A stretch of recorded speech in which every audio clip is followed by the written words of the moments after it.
meletakkan dulu dalam kerangka yang meluruskan ya Mbak ya. Karena kan orang taunya cuma kenapa Apindo kok bersikeras. Jadi kami ingin sampaikan bahwa Apindo itu konsisten. Dari sebelum undang-undang itu disahkan, kami sudah menyatakan keberatan kami.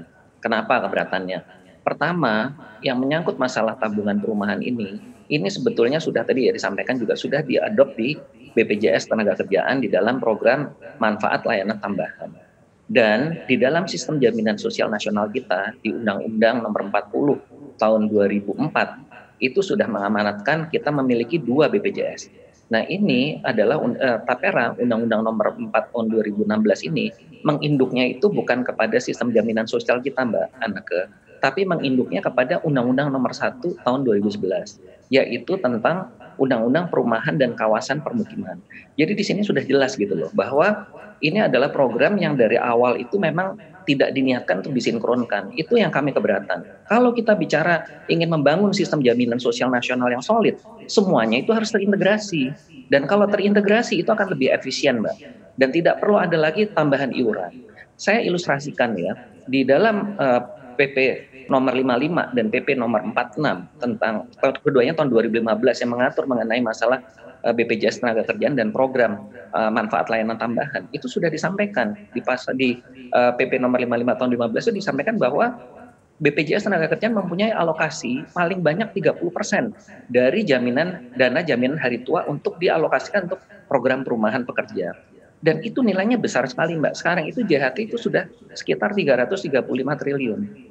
Jadi kalau itu kita manfaatkan dengan baik, itu sebetulnya sudah selesai masalahnya. Nah inilah yang kami sesalkan, penyelenggara negara kita ini ya tidak konsisten di dalam mengatur sistem jaminan sosial kita. Sudah kita punya SJSN, ada yang nyelonong bikin-bikin seperti ini dan akhirnya kita jadi susah semua gitu. Perkaranya bukan perkara 7 tahun lagi baru diberlakukan. Bagi kami itu prinsip gitu. Prinsip sekali. Kita tidak bisa mengadopsi atau menambah lagi sistem jaminan yang di luar daripada ketentuan yang sudah kita sepakati di sistem jaminan sosial nasional kita. Itu prinsip. Jadi kalau ini nanti tambahan, sedangkan ilustrasinya Mbak, itu kami sekarang sudah membayar 10,24 sampai 11,74% untuk pemberi kerja ya, untuk program jaminan sosial baik di ketenagakerjaan maupun kesehatan. Dan pekerja mengiur 4%. Bisa Anda bayangkan kalau ada tambahan lagi 3% ini tentu jadi masalah besar untuk kita semua. Dan itu tadi kami sampaikan kalau ini bisa dilakukan tidak perlu ada iuran tambahan lagi. Dan juga dari segi fairness-nya Mbak, saya perlu sampaikan juga bahwa di dalam Tapera kalau kita punya rumah tetap harus mengiur. Dan kita kalau mau mencairkan tunggu nanti kita pensiun atau usia kita 58 tahun. Sedangkan di BPJS Tenagakerjaan karena itu memang sistem jaminan sosial yang sudah didesain sedemikian rupa untuk jangka panjang, itu tidak perlu ada tambahan lagi dan juga di dalam kita untuk mencairkan itu dalam 10 tahun kepesertaan itu kita bisa mencairkan 30%. Sampai dengan maksimal 30%. Jadi peserta itu punya opsi dari segi fairness-nya. Dan di dalam Tapera juga tidak ada jaminan bahwa yang ikut itu bisa dapat rumah.